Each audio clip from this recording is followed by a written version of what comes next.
Animals understand death very clearly because they do not experience the idea consciously as such an abrupt transition as humans have because of their belief systems.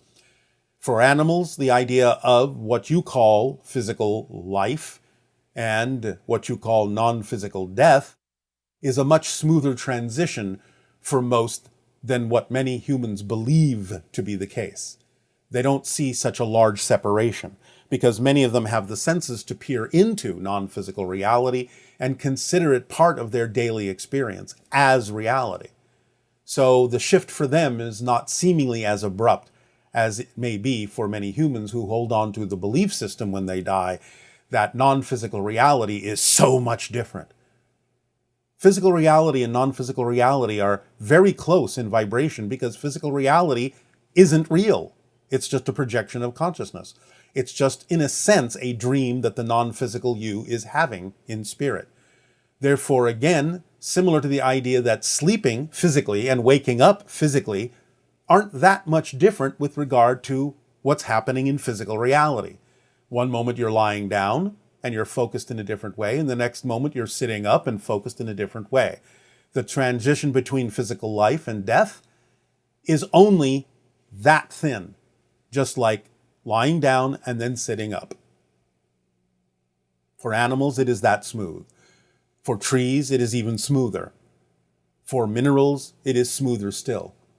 No matter how dense a mineral may be, because you consider it to be inanimate, and many humans consider minerals to be unconscious, which isn't the case, they simply use consciousness in a different way, piggybacking on your consciousness to understand themselves as a reflection of your consciousness.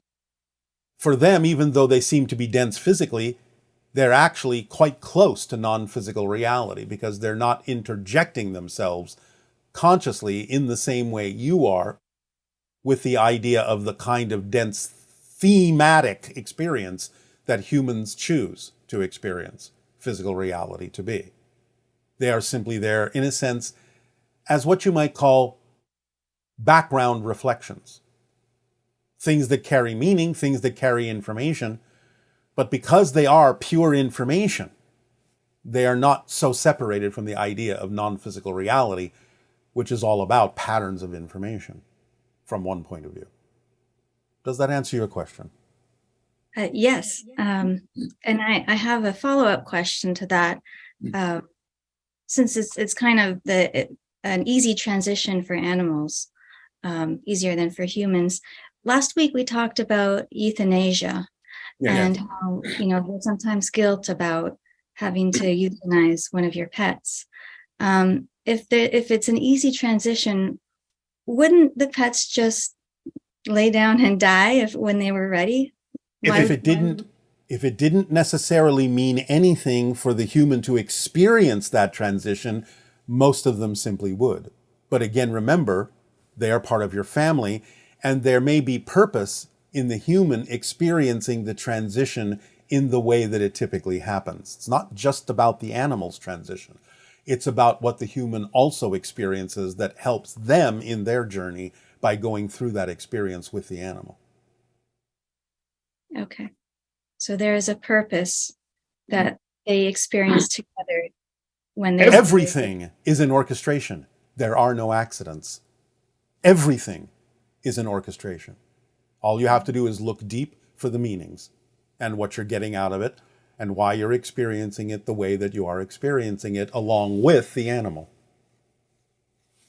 Because it allows you to go through certain processes of grieving and letting go and reconnecting on a different level, and many other reasons for why it may be happening the way that it's happening. An animal on its own, out in what you say, the wild, may just simply leave. If there is no purpose for it to interact with any other kinds of beings, it may just simply leave.